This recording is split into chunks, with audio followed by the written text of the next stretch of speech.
तो बच्चों, अब हम डिस्कशन कर रहे हैं factors affecting the rate of reaction. देखिए, नेचर ऑफ रिएक्टेंट, बहुत सारे फैक्टर्स होते हैं जो रेट ऑफ रिएक्शन को अफेक्ट करते हैं। इनमें सबसे पहला है नेचर ऑफ रिएक्टेंट। रिएक्टेंट का नेचर रेट ऑफ रिएक्शन को बहुत ज़्यादा अफेक्ट करता है।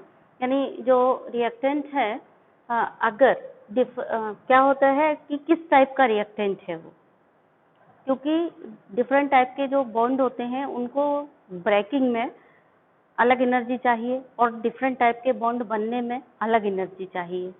इसलिए बॉन्ड किस तरीके का बन रहा है उस पर डिपेंड करता है रेट ऑफ रिएक्शन। और भी बहुत सारे फैक्टर्स होते हैं केवल टाइप ऑफ रिएक्टेंट जानने के लिए, जो ज़्यादा डिटेल में आपको नहीं जाना है। इसमें थोड़ा बहुत मैं आपको बता देती हूँ। क्यों नेचर ऑफ रिएक्टेंट पे क्यों डिपेंड करता है? Because different amount of energies are required for breaking different bonds and different amount of energies are required for formation of different bonds. For example, जैसे अगर आयनिक है, आयनिक बॉन्ड्स बन रहे हैं तो वो रिएक्शन बहुत तेज फास्टर होगी। लेकिन अगर कोवेलेंट बॉन्ड बन रहे हैं रिएक्शन में, या कोवेलेंट बॉन्ड टूट रहे हैं, कोवेलेंट रिएक्शन, वो धीमी होंगे। आयनिक रिएक्शंस आर ऑलवेज फास्टर। क्यों? उसका कारण क्या होता है? क्योंकि जब आयनिक रिएक्शंस होती हैं तो यानी आयनिक कंपाउंड होगा। आयनिक कंपाउंड में क्या है? Ion already are present in the reaction.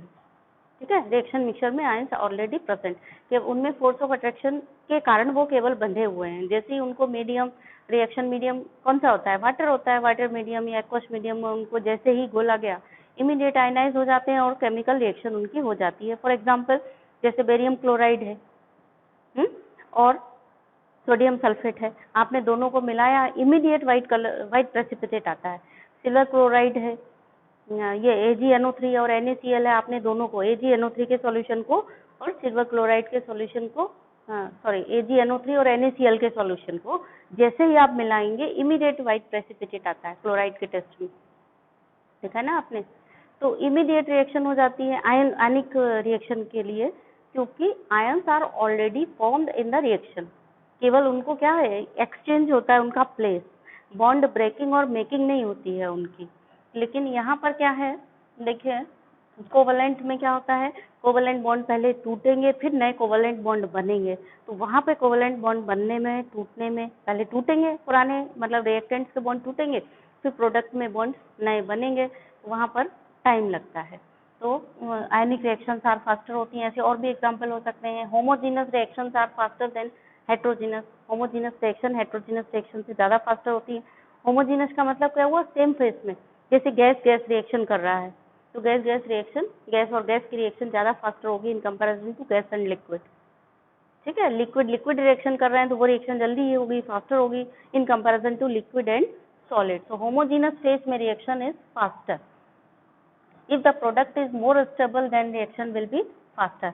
अगर दो रिएक्शन है, दोनों में कंपैरेटिवली कौन सा प्रोडक्ट किसका ज़्यादा मतलब स्टेबल बन रहा है, तो वो वाली रिएक्शन ज़्यादा फास्टर होगी, जिसमें प्रोडक्ट ज़्यादा तेजी से बन रहा हो और स्टेबल बन रहा हो। ज़्यादा तेजी से तो बनेगा, मतलब reaction will be faster, it means product will be form speedily. पर कब बनेगा? जब प्रोडक्ट विल बी स्टेबल। यानी स्टेबिलिटी ऑफ प्रोडक्ट पर भी डिपेंड करता है rate of reaction. Rate of reaction हमेशा स्टेबिलिटी ऑफ प्रोडक्ट के डायरेक्टली प्रोपोर्शनल होगा। कभी कभी क्वेश्चन आता है, अभी आपके में तो नहीं आएगा, CBSE में तो नहीं पूछा जाता है, JEE वगैरह में पूछा जाता है कि कोई भी दो रिएक्शन दे दी, उनमें से पूछा गया which reaction will be faster. तो आपको ये तीनों फैक्टर देख करके तुरंत डिसीजन लेकर के बता देना है कि कौन सी रिएक्शन फास्टर होगी।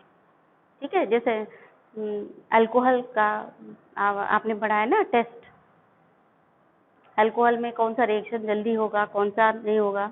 ल्यूकस टेस्ट, अभी आप नेम रिएक्शन पढ़ेंगे तब बताएंगे उसी समय कि कैसे रिएक्शन फास्टर होती है। सेकेंडरी, टर्सरी और प्राइमरी कैटायन वाला पढ़ा है ना, तो टर्सरी कैटायन वाला जो होगा वो जल्दी रिएक्शन कर लेगा, मतलब फास्टर रिएक्शन कर लेगा। सेकेंडरी कैटायन जिसमें है वो थोड़ा कंपैरेटिवली धीमे करेगा, और प्राइमरी कैटायन वाला सबसे धीमे करेगा। अगर प्राइमरी, सेकेंडरी और टर्सरी कोई कैटायन रिएक्शन कर रहा हो किसी से, तो कंपैरेटिवली कौन सबसे ज़्यादा फास्ट करेगा?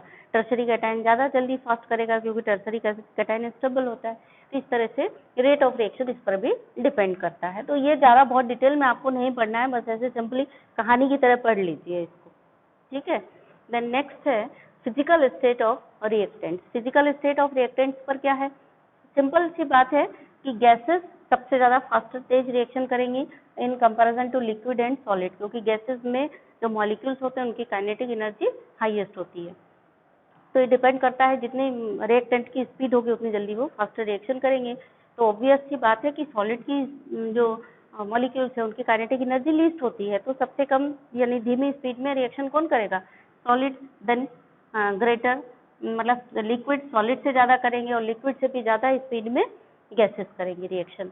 The next one is the concentration of the reactants. Concentration of reactants की बात करें तो अगर कंसंट्रेशन ज्यादा होगा तेज रिएक्शन, मतलब रिएक्शन कैसी होगी, फास्टर होगी। कहावत भी आपने सुनी होगी, जितना गुड़ डालोगे उतना मीठा होगा। ये कहावत इसीलिए बनी है कि जितना आप रिएक्टेंट लेंगे उतना ही तेजी से रिएक्शन होगी, जितना ज्यादा कंसंट्रेशन होगा रिएक्टेंट का उतनी तेज रिएक्शन होगी। The next one is temperature. Rate of reaction increase with increase of temperature. जैसे टेम्परेचर बढ़ता है रेट ऑफ रिएक्शन बढ़ती है। ये पॉइंट बहुत इंपॉर्टेंट है, ये याद रखने की जरूरत नहीं, क्योंकि आगे आप इतने ज्यादा न्यूमेरिकल करने वाले हैं इस पॉइंट के ऊपर, यानी temperature dependence rate of reaction का सबसे इम्पोर्टेंट टॉपिक है, पूरी आत्मा ही है इस चैप्टर में। आगे चल के आपको यही पढ़ना है। दो पार्ट हैं, एक तो ऑर्डर ऑफ रिएक्शन और दूसरा टेम्परेचर डिपेंडेंस। दो ही पार्ट हैं इसके जो सबसे ज्यादा इम्पोर्टेंस है केमिकल काइनेटिक्स में। द नेक्स्ट है प्रेजेंस ऑफ कैटलिस्ट। तो कैटलिस्ट क्या करते हैं, केमिकल रिएक्शन की स्पीड को बढ़ा देते हैं।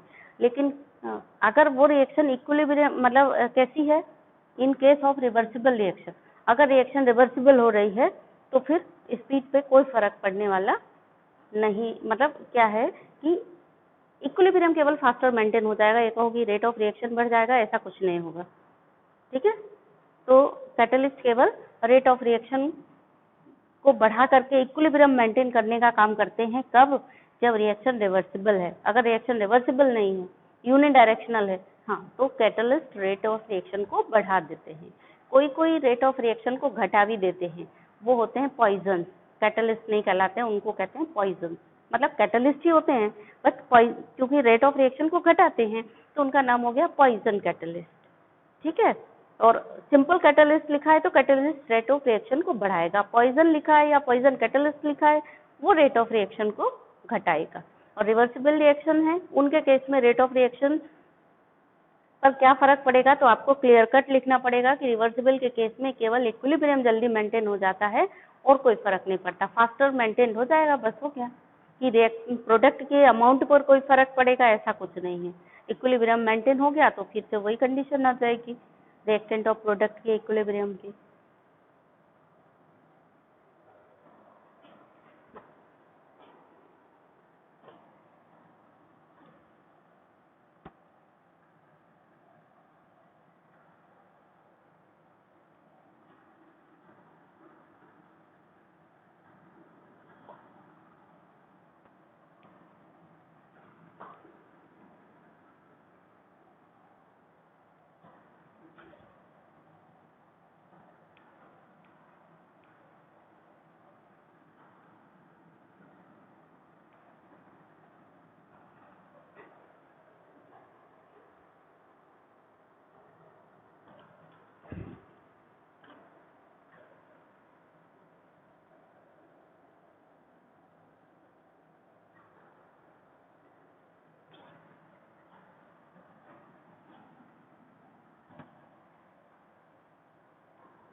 बच्चों नेक्स्ट फैक्टर है affecting the rate of the reaction, ये है सरफेस एरिया ऑफ रिएक्टेंट्स।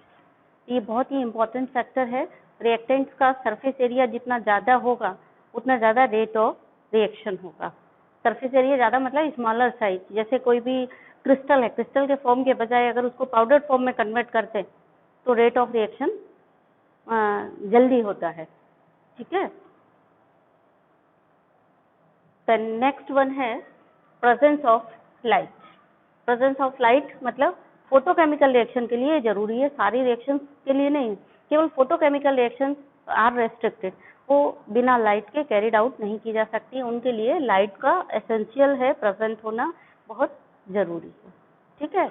अच्छा, ये सरफेस एरिया की जो हम बात कर रहे थे, आपसे ऐसे क्वेश्चन पूछा जा सकता है कि कोलाइडल सॉल्यूशंस हम दवाइयों में दवा जो है कोलाइडल के फॉर्म में क्यों लेते हैं? क्योंकि कोलाइडल में पार्टिकल साइज छोटा होता है, तो जो सरफेस एरिया है वो इनॉर्मस सरफेस एरिया होता है, वो इजीली एब्जॉर्ब होता है, इसलिए हम उसको कोलाइडल फॉर्म में लेते हैं।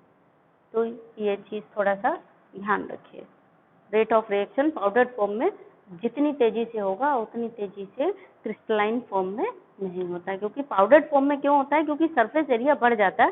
ये इंपॉर्टेंट है क्वेश्चन, मतलब यहाँ से थोड़ा सा एक पॉइंट अच्छा बनता है असर्शन रीजनिंग के लिए भी और ऐसे सिंपल ऑब्जेक्टिव क्वेश्चंस के लिए भी। ये पॉइंट को थोड़ा सा ध्यान रखिए। जैसे कोलाइडल का हो गया क्वेश्चन, कोलाइडल स्टेट में हम दवाइयों को क्यों लेते हैं? क्योंकि surface area enormous surface area हो जाता है छोटा स्मॉल पार्टिकल के कारण। ठीक है। तो आज के लिए बच्चों इतना ही। कल हम लोग रेट लॉ डिस्कस करेंगे।